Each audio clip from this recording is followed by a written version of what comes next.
तो जैसे अभी आपने बात की वानप्रस्थ आश्रम की और संन्यास की, तो हमारे देश में काफी सारे वृद्धाश्रम बने हुए हैं। जी। तो अगर कोई वानप्रस्थ आश्रम या संन्यास आश्रम को अपना ले तो फिर वृद्धाश्रम की जरूरत ही नहीं पड़ेगी, तो वो क्यों बने फिर? देखिए, सबसे पहले तो जो हमारी सीढ़ी है ना, अगर हमें ने कहीं सीढ़ी लगाई है छत पे चढ़ने के लिए और उस सीढ़ी का पहला पाया वो ही खराब है, तो क्या आप चढ़ पाएंगे ऊपर? नहीं। अगर चढ़ भी गए तो हाथ पांव तोड़ के ही चढ़ पाओगे, है ना। हम लोगों ने जीवन में कभी नियम तो किया नहीं, मतलब ब्रह्मचर्य का पालन किया नहीं कभी कभी। किया नहीं अक्सर, ठीक है। एक बहुत बड़ी मेजोरिटी लेवल पे उस नियम को किए बिना हम लोग हो गए गृहस्थी, गृहस्थ हो गए। अब गृहस्थी में आदमी अपने आप को बहुत इंजॉयफुल समझता है कि बस अब यही जीवन है। गृहस्थ होने के बाद में वो वर्णाश्रम अपनाना ही नहीं चाहता। वो चाहता ही नहीं है कि अब जो मेरी अवस्था पूरी हो चुकी है, अब मैं परमात्मा में लगूं। भाई, जो ना किया बचपन में फिर क्या करोगे 55 में? और जब आप वो चीज नहीं करते तो सन्यास की फिर बात ही नहीं आती, तभी वृद्धाश्रम आ जाते हैं। वृद्धालय और वृद्धाश्रम इस भारत में उसी दिन से खत्म हो जाएंगे जिस दिन से हर मनुष्य एक सिद्ध गुरु परंपरा से जुड़ जाएगा। पहले हमारे यहाँ ये परंपरा नहीं थी वृद्धाश्रमों की। हर परिवार एक गुरु परंपरा से जुड़ा होता था और उस परिवार में अगर कोई क्लेश भी होता था, कुछ होता था, तो सुप्रीम अथॉरिटी जो गुरुदेव महाराज होते थे, जो वो कह देते थे वो होता था।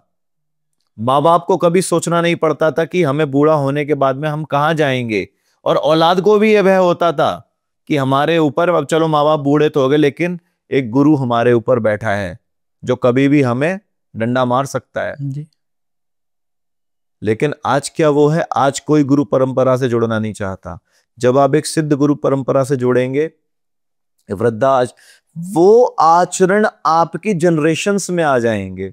वृद्धाश्रम क्यों खुले? इसीलिए तो खुले क्योंकि जनरेशन जो बिगड़ चुकी है, उन्हें अपने माता पिता के प्रति कोई प्यार नहीं रह गया। जी। सिर्फ और सिर्फ पैसा, प्रॉपर्टी, बस। और कुछ गलती देखो माँ बाप की भी है, वो सिर्फ और सिर्फ पैसा इतना हावी है दिमाग पे। ठीक है, अर्थ की कामना है, अर्थ के बिना कुछ नहीं होता, लेकिन अर्थ के साथ आचरण भी तो अपनाओ। कम से कम अपनी जनरेशन को आप दे क्या रहे हो? अब दूसरे जो पंथ के मजहब के लोग हैं, आप उनमें देखो, उन लोगों में बहुत कम ऐसे लोग हैं जो वृद्धाश्रम में रह रहे हैं। उनके माँ बाप सबसे ज्यादा हमारे सनातनियों के, हिंदुओं के रहते हैं, किसी और के नहीं रहते। अगर मैं गलत कह रहा हूं तो बताओ। नहीं। आज भी आप आंकड़ा उठा के देख लो वृद्धाश्रमों का, आपको 90% मेरे हिसाब से हिंदू ही मिलेंगे, जी। अन्य पंथ के नहीं मिलेंगे। क्यों? वो इसलिए नहीं मिलेंगे क्योंकि उन्होंने पैसे से पहले जो उनकी मान्यता है वो दिमाग में फीड कर दी है। हमारे यहाँ पे बच्चा हवन में बैठना नहीं चाहता, यज्ञ में बैठना नहीं चाहता। ब्राह्मण बालक का 5 साल की अवस्था में यज्ञोपवीत हो जाना चाहिए।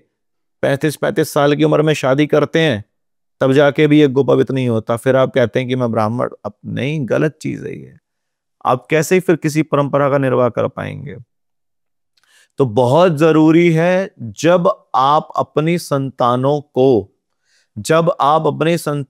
को अपने धर्म के प्रति जागृत करेंगे, वो धर्म आचरण संस्कार उनके ब्लड में, उनके माइंड में फीड करेंगे, तो वो संसार में कहीं भी रहेगा, नियम से रहेगा। और जब नियम से रहेगा तो अर्थ उसके पास ऑटोमेटिक आएगा, पैसा उसके पास ऑटोमेटिक आएगा। ऐसा नहीं है कि नहीं आएगा, वो धर्म पथ पे चलते हुए कमा लेगा, अपना जीवन यापन कर लेगा। तो वृद्धा आश्रमों में सबसे बड़ी जो कमी यही है कि हम लोग किसी आचार्य गुरु परंपरा से नहीं जुड़ते हैं। हम लोगों के संस्कार विहीन हो चुके हैं।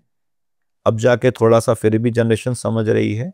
जब आप ये समझेंगे हम लोग, तब जाके वृद्धा आश्रम खत्म हो जाएंगे, किसी माँ बाप को कोई चिंता नहीं होगी।